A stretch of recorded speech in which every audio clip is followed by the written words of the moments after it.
Namaste. Who am I? The question that ponders in all. Seeker follows this call. Where is the answer? Is it in the ashram hall? Is it in the books of the stall? Is it in the mountains that is far? Is it in the Guru shining as a star? Take a deep breath and dwell. All is always well. Let go of the past. Disregard the future. Present is the present. Be aware of the now moment. Vedanta bell is ringing around the corner as an invitation to the silence inner. Arise, awake, and stop not till the goal is reached. Join me in this journey of divine madness. Let the plurality be dismissed, absolute oneness be understood. Presenting to you through Atmananda Lahari podcast, Adi Shakti Varalakshmi Niranjan.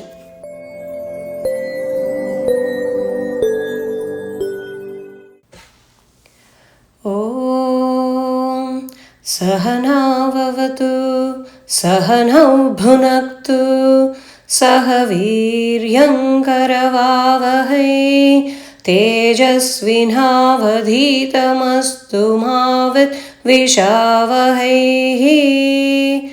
Om Shanti Shanti Shanti. Shri Gurubhyo Namaha. We are now entering into the Atharvaśīrṣa Upanishad.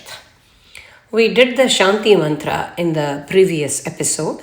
In this episode, we will chant the first few verses of Atharvaśīrṣa Upanishad, and then we will try to understand the meaning of that. We talked about in Vedas, we have the Karma Kanda and the Jnana Kanda. Jnana Kanda answers the question, who am I? If we look at the Mahavakya is like a literal translation would be a great sentence. Why is it great? Basically, it equates the individual with God. Tat Tvam Asi is a Mahavakya. So it is equating this individual jiva, the jaded, faded, complaining jiva, to the Ishvara, to the God. So to understand this knowledge that you are same as God, we have to know the depth of it, right? It is very difficult because we feel ourselves as very small. But the Upanishad says you are all. You are not odd, but you are God. You are not because, but you are the cause. That's what the Upanishad is telling us.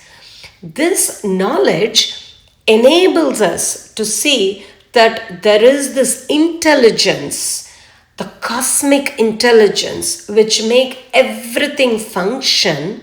And that intelligence is not separate from the intelligence within me, which make me function.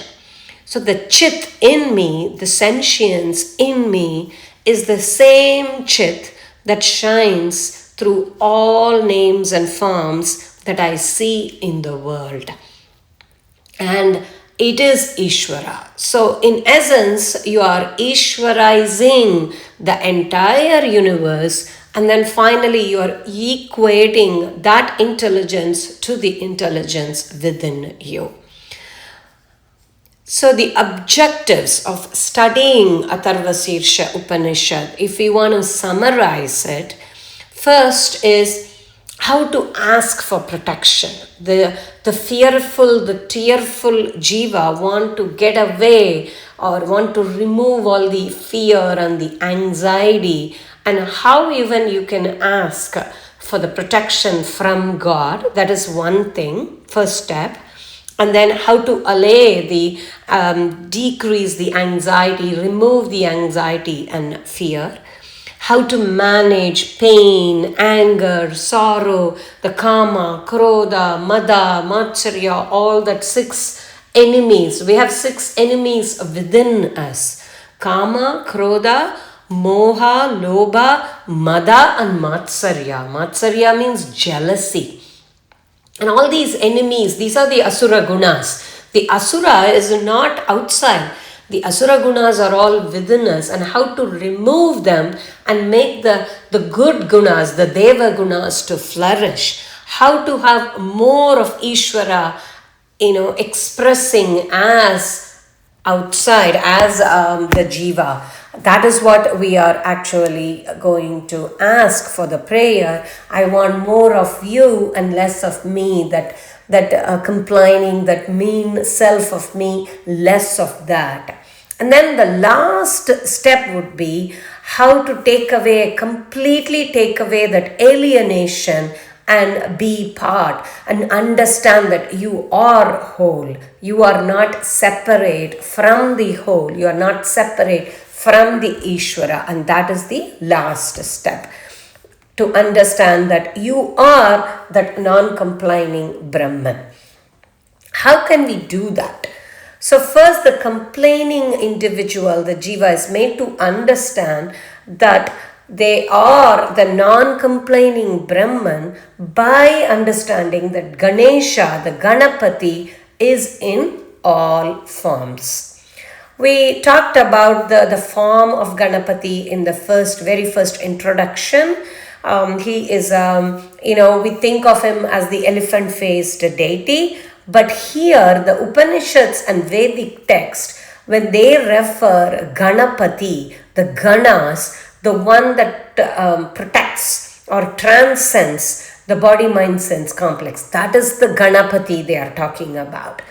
So the Ganapati is at the level of the transcendental and immanent. The Ganapati is we talked about in the Shanti mantra how there is Devata for all the sense organs, all the organs of actions and the mind. So the one that governs all of them, that cosmic intelligence, that is the Ganapati we are talking about.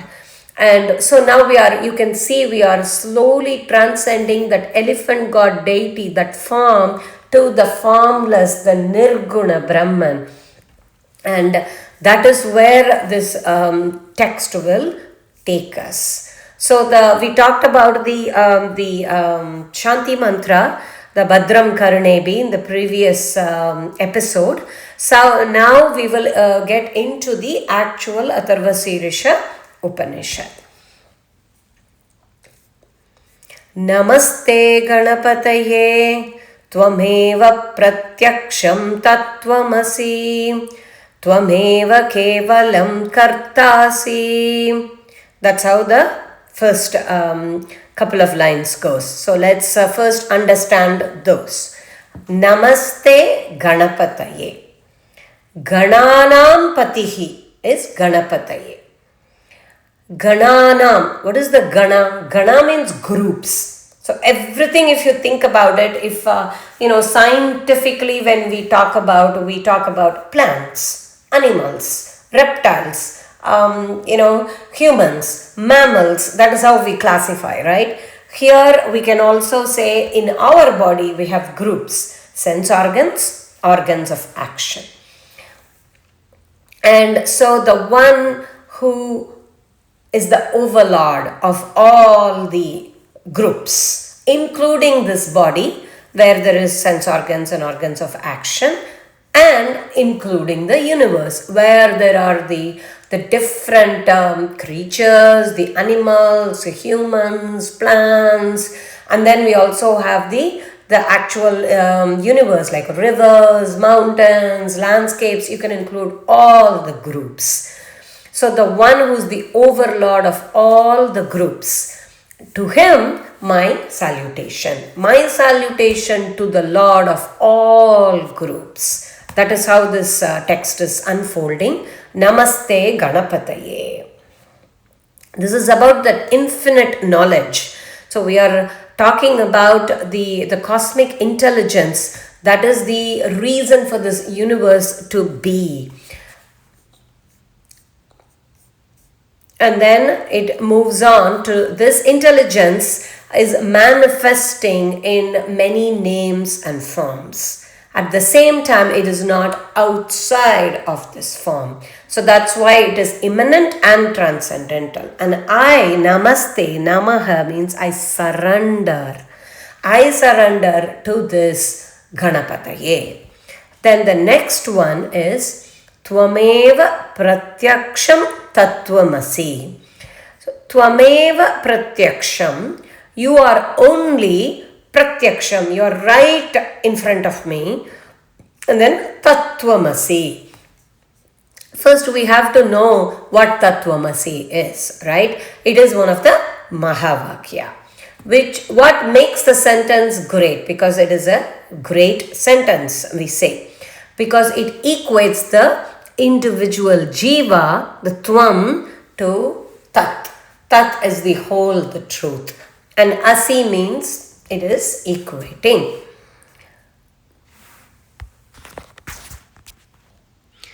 This is like a big leap. How an individual can be equated to Ishvara. That's where everybody will be, confused. So we bring in the concept of Maya. Maya is introduced. Because Maya is the Shakti, the power of Ishvara, which has two functions, you may say.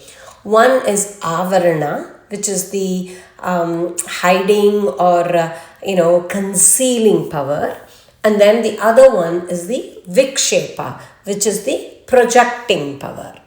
So the concealing power conceals the jiva to the jiva, so the jiva is not understanding that the jiva is actually Atma or the Ishvara. But instead, the Maya also makes the jiva project. So now the jiva thinks, I am this body, I am the mind, I am this prana. So that is where the confusion occurs. When when each step you remove the ignorance by saying, I am not the body, I am not the mind, I am not the sense organ, I am not the intellect. When that is cognitively done, there is only Atma left. The Sesha is the Atma. The same Maya now gives the Ishvara the veil or the cap, you can call, as a creator.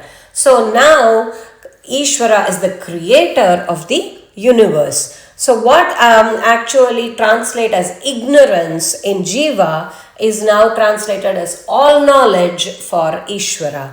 The Ishvara gets the six virtues, we may say, the Bhagavan we call. There is this Bhaga has six virtues, and now the Ishvara gets all these six virtues. So when you actually remove or take away those virtues from Ishvara, what is left is Atma. The Sesha there is also the same Atma. That is how the Tat, the Ishvara, equates to Tvam, because all is Atma. Atma is the Brahman. You can even say A for Atma, B for Brahman, C for Chaitanya, D for Dharma, E for Isha, K for Karma. We can keep going like that. What is Ishvara? And that is why in this Upanishad it goes on like that. Tvameva pratyaksham tattvamasi. O Ganapati, you are the deity, you are the pratyaksha Ishvara that I am seeing, because you are the same Atma, what is said in the Mahavakya, Tat Tvam Asi. And then this Upanishad takes us to the next step, where it says, Tvameva Kevalam Kartasi. You are the only one who is the Karta. Where, what are we saying here? Karta means you are the doer. What is the Ishvara is doing, that cosmic intelligence? We are talking about the Ganana Ampati. What is he doing? He is creating the universe. So the creator, we are adding there. Karta, see, you are the creator. And then Tvameva Kevalam Dhartasi. So you are sustaining. You are sustaining the creation that you have done, right? So we have the three energies, three forms we talk about: the creator, the sustainer, and then we also have the destroyer or resolving energy. The next one is Tvameva Kevalam Hartasi. Tvameva Sarvam Kalvidam Brahmasi. So you are the one who is in all. The Brahman, you are the Brahman, you are the consciousness in all. Tvam Sakshad Atmasi Nityam. Tvameva Pratyaksham Tattvamasi. Tvameva Kevalam Kartasi. Tvameva Kevalam Dhartasi. Tvameva Kevalam Hartasi. Tvameva Sarvam Kalvidam Brahmasi. Tvam Sakshad Atmasi Nityam. So you are the Atma and you are Nityam, which means eternal. Suddenly now the Ganapati is not only the creator, sustainer and the resolver. We are equating to Brahman, and then that Brahman, the word change happens to Atma.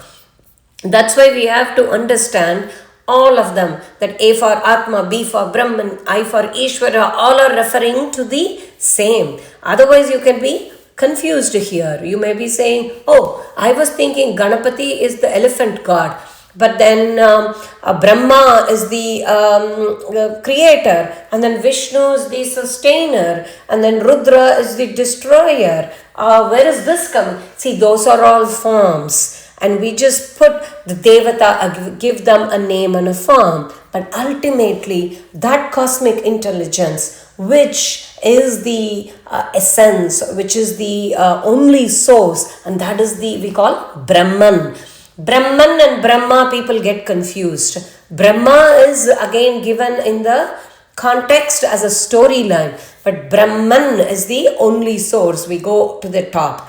That Brahman is the consciousness that is now manifested in all the jivas, in all the animals. So the intelligence that within us, that is guiding us to do everything, to listen to this podcast, to create this podcast, to do everything, the listening power of the ears, the seeing power of the eyes, the ability to talk, which is done by the mouth and the tongue, and then the fragrance, that is how Kena Upanishad explains. So that ability, that is what we are talking about, and that is the consciousness we are talking about here in the form of Gananam Patihi. The next line is Ridham Vachmi, Satyam Vachmi. And these are these two, Ridham and Satyam, comes together in many of the Vedic verses, because it may sound like they are saying the same thing, but there is a slight difference between them and they kind of go hand in hand. Rhythm, they both are meaning like the truth. The rhythm is the alignment between thought, word and the action. So it's like the Ruju Bhava. It's otherwise called Arjavam. Whatever you're thinking, you say it. And whatever you say, you act. So you are not saying something and then doing something else. So that inner duality, that is what has to be shaken. We talk about Advaita and oneness, and we want to see the oneness in everybody. So we want to take away the outer duality. Yes, that is correct. But the most important thing is inner duality has to be taken away. The inner split. You want to do something. You want to wake up early and do meditation. But what are you doing? Putting off the alarm and sleeping. So that is what has to be changed. You have to have the rhythm between the thought and the word and the deed. Swamiji used to say, Swami Dayanandaji used to say, the value of values has to be understood. And if you do that, then the arjavam automatically comes. The value of waking up early is understood, then automatically you will wake up without even an alarm. And that is what we have to understand. And the inner duality has to be removed. If it doesn't removed, it causes misalignment, and that misalignment creates the feeling of hurt or guilt. When you don't wake up early, you feel guilty the whole day. And then sometimes you also blame somebody else for your mistakes, and then that creates the hurt. So the guilt and hurt comes from the misalignment.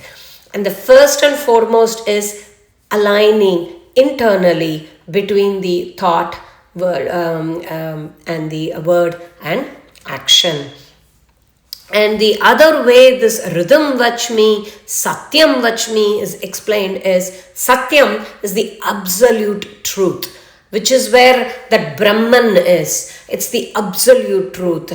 And then we have the forms. So the formless and the form. So the absolute truth is you. So that is how we prostrate. The Namaha is going, the rhythm vachmi, satyam vachmi. I'm saying this with the rhythm, with my thought, and my words and my action are going to be in alignment with this Brahman, with this oneness. I am saying this with, vachmi is saying, rhythm vachmi, satyam vachmi. What am I saying? The truth, the absolute truth.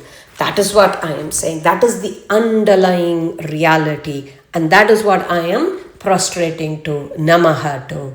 So we will see the next verse in the next episode. Shri Gurubhyo Namaha. Om Purnamada Purnamidam Purnat Purnamudachyate Purnasya Purnamadhaya Purnamevavasishyate. Om Shanti Shanti Shanti.